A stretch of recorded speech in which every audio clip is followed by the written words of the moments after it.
ಅದೊಂದು ಕಾಲವಿತ್ತು. ಬಯ್ಯರು ಶಾಲೆ ಬಿಟ್ಟು ಇಲ್ಲಡೆ ಬರುವಾಗಲೇ ಮರಿಯಲದ ಬರ್ಸ, ಕೈಯಲ್ಲಿ ಕೊಡೆ ಇದ್ದರೂ ಕೂಡ ಕೊಡೆ ಚಂಡಿಯಾಗ್ತದೆ ಎಂಬ ಭಾವನೆಯಿಂದ ಕೊಡೆಯನ್ನು ಬ್ಯಾಗಿನಲ್ಲಿ ಇಟ್ಟು ಚಡ್ಡಿ ಅಂಗಿ ಚಂಡಿ ಪುಂಡಿಯಾಗಿ ಮನೆಗೆ ಓಡಿದೆ. ಆಗ ಅಮ್ಮ ಕೈಯಲ್ಲಿ ಬಡು ಹಿಡ್ಕೊಂಡು ಕಣ್ಣು ಮಲ್ಲ ಮಾಡಿ ನನ್ನ ಆಗಮನಕ್ಕೆ ಕಾಯ್ತಾ ಇದ್ರು. ಜಾರನಾಗಿದ್ದ ನಾನು ಗೇಟಿನ ಬಳಿಯೇ ನಿಂತು ಚಿಟ್ಟೆಯಲ್ಲಿ ಕೂತಿದ್ದ ದೊಡ್ಡನ ಮುಖವನ್ನೊಮ್ಮೆ ನೋಡಿದೆ.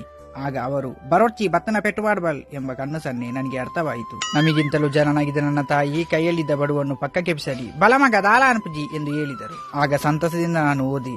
ಆಗ ಅವರು ಪಕ್ಕಕ್ಕೆ ಬಿಸಾಡಿದ ಬಡುವನ್ನು ಕೈಯಲ್ಲಿ ಹಿಡಿದುಕೊಂಡು ಕಕ್ಕೆದ ಲೆಕ್ಕ ಸಂಡಿಯಾತನ ಮಗ್ಗ ಎಂದು ದಡಿಗೆ ಬರುವಾಗೆ ಹೊಡೆದರು. ನನ್ನ ಬಬ್ಬೆಗೆ ನಿರಕರೆತವರು ಬಂದು ನಿಲ್ಕಿದಾಗ ಅಮ್ಮ ಒಡೆಯುವುದನ್ನು ನಿಲ್ಲಿಸಿದರು. ಒಂದು ಸಮಾಧಾನವೆಂದರೆ ದಡಿಕೆ ಬರುವಾಗೆ ಹೊಡೆದರೂ ಕೂಡ ನನಗೆ ಸ್ವಲ್ಪ ಸಹ ನೋವಾಗಲಿಲ್ಲ. ಯಾಕೆಂದರೆ ಅದು ನನ್ನ ಫಸ್ಟ್ ಟೈಮ್ ಅಲ್ಲ.